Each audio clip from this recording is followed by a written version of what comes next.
과학 이야기 더 이상 어렵게 할 필요가 없습니다. 과학 이야기 저희가 쉽게 풀어드리죠. 자, 오늘도 과학과 사람들의 원종우 대표와 함께하겠습니다. 대표님 어서 오세요. 안녕하세요. 오늘 주제는 지난번 에디슨하고 테슬라 전기 전쟁에 이어서 맞수 두 번째 이야기를 다뤄보려고 하는데요. 오늘은 뼈 전쟁이라고 합니다. 네. 당시 뉴욕 헤럴드 신문에 19세기 중후반 이때 과학자들 격렬한 전쟁을 벌이다 이렇게 무시무시한 기사까지 실렸다고 하더라고요.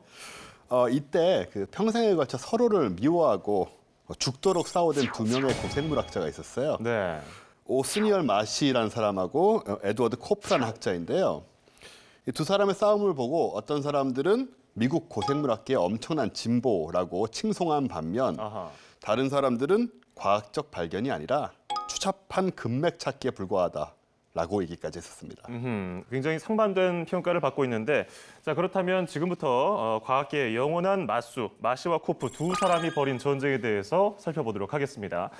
자, 이제 링 위에 두 선수가 오르는데 선수 소개를 해야 될 거 아닙니까? 자, 그러면 제가 먼저 오스니얼 마시에 대해서 간단하게 설명을 하도록 하겠습니다. 미국의 저명한 고생물 학자입니다. 고지식하고 무뚝뚝한 성격이라고 하고요. 부자는 아니었는데 조지 피바디라는 부유한 삼촌 덕에 피바디 자연사 박물관을 세웠고요. 38세에 유산 상속을 받아서 화석 발굴에 뛰어들었습니다. 최고의 고생물 학자상 퀴비의 메달까지 수상을 했습니다. 에드워드 코프는 미국의 역시 저명한 고생물학자고요. 성격이 굉장히 자유분방했고 뼛속까지 싸움꾼 타입이었습니다. 집안이 굉장히 부유해서 이미 19살 때부터 논문을 냈고 24살에는 과학 아카데미 회원이 됐고요. 1,400편의 논문을 발표할 정도로 굉장히 많은 논문을 쓴 사람입니다. 그리고 집안에 돈이 많기 때문에 그것으로 화석 발굴에 뛰어들었고 미국 과학진흥협회 회장까지 지냈고요. 네. 막상막하죠. 근데 물론 두 사람이 뭐 누구나 그렇지만 만나자마자 나는 쟤 그냥 싫어. 쟤 눈 뜨는 게 싫어. 숨 쉬는 소리도 싫어. 이렇게 싫어하진 않았을 거 아닙니까? 그런 경우는 흔하진 않죠. 네. 이 두 분이 이제 한 30대 때 1864년에 처음 만났는데 그때 사건 하나가 터집니다. 여기 지금 공룡뼈가 보이는데 지금 공중에 떠 있네요. 네. 공룡뼈입니다. 보고 뭐 이상한 걸 느끼시겠어요? 글쎄요. 그냥 목이 길고 꼬리도 길고 일반적인 공룡 뼈를 잘 맞춰놓은 것 같은데요. 네. 이 공룡은 지금 사실은 앞뒤가 거꾸로 돼 있습니다. 아, 그래요? 네. 어이 세상에. 제가 그냥 봐서는 잘 모르겠네요. 예, 굉장히 구별하기 힘들죠. 코프가 이 엘라스모사우루스를 복원하던 당시에 머리하고 꼬리를 반대로 붙인 거예요. 이 명성에 안 맞기 굉장한 실수인데요. 예, 근데 그 당시에는 사실 너무 저기가 자료가 없기 때문에 네. 그런 실수는 굉장히 흔했던 건데 이거를 마씨가 비웃으면서 지적을 했습니다. 그러면서 이제 사이가 나빠질 수밖에 없는 거죠. 좀 약올랐기도 했겠네요. 네. 그런데 물론 이런 정도의 논쟁 그리고 마찰은 어느 경쟁자 사이에서도 있을 수 있는 건데요. 네. 본격적인 둘의 마찰은 언제 시작됐을까요? 이때가 사실 황금기라고 할 수 있습니다. 네. 사실 서부 개척 시대거든요.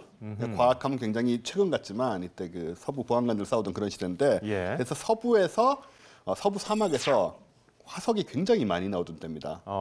그래서 굉장히 학자들이 경쟁적으로 화석 채굴을 했고요. 서로 먼저 더 많이 발굴하겠다. 그런 욕심이 싸움을 과열을 시킨 거죠. 어떤 일들이 있었냐면 이 마시 같은 경우에는 코프가 이제 찾아내고 있는 발굴지역 있잖아요. 네. 그쪽에 인부를 매수를 해서 화석을 빼돌립니다. 너무했네요. 근데 마시만 그런 것이 아니고 코프는 또 몰래 마시의 지역에 가서 모르게 채굴을 또 했고요. 그러니까 완전히 장군 멍군 상황이고요. 그러게요. 둘이 뭐 똑같네요. 어떻게 보니까. 똑같습니다. 이렇게 계속 서로를 염탐하고 정보를 뺏길까봐 암호도 사용하고 그리고 속임수가 계속 난무하는 치졸한 전쟁이 이어졌던 거죠. 예. 뭐 둘이서 뭐 그렇게 영역 다툼을 하는 식으로 뭐 서부 개척 시대라고 했는데 진짜로 총잡이 마냥 둘이 싸우고 했는데 실제로 총을 쏘진 않았겠죠? 총도 쐈다고 합니다. 실제로 총을 쐈답니까? 네, 뭐 흔하게 있는 일은 아니었겠지만 돌을 던지고 싸우고 마주칠 일이 있거든요. 그리고 총을 쏘기도 하고 그리고 일부러 가짜 화석을 묻어두고 치졸함의 극치로 치닫죠. 그리고 상대방의 채굴하는 지역에 다이너마이트로 폭발을 시키는 일까지. 하다 너무했네요. 그러면 화석 중요한 화석이 그렇습니다. 파괴될 수도 있잖아요. 네. 이야. 그런 거 그냥 뭐 다 무시하고 예. 내가 무조건 발견을 먼저 해야 된다 이런 생각을 한 거죠. 이렇게 경쟁이 과열되면 사실 그 정확한 고증을 통해서 네.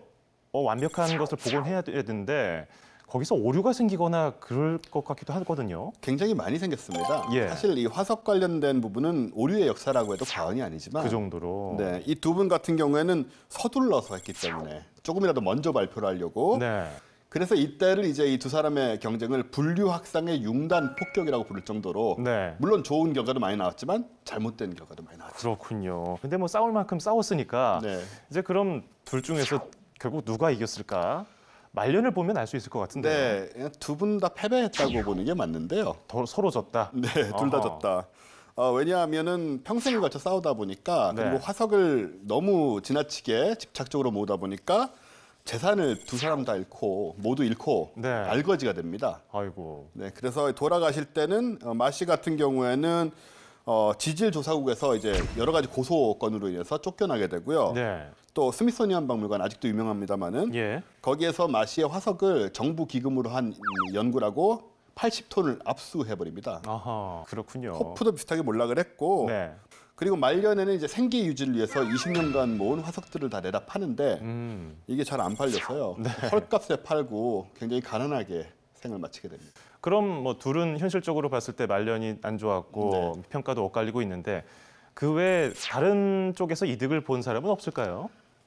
이 뼈 전쟁의 네. 진정한 승리자로 거론되는 것은 마시도 코프도 아니고 네. 미국의 박물관들입니다. 박물관. 예.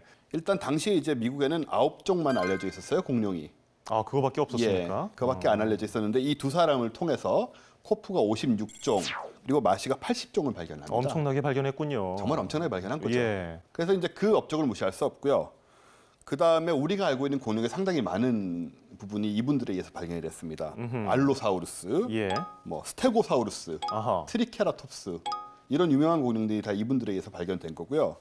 그리고 다윈이 두 분을 두고 코프와 마시의 수집품은 진화론의 최고의 받침대다라고 칭찬을 할 정도로 대단한 수집을 하고 분류를 하신 분들이고 예.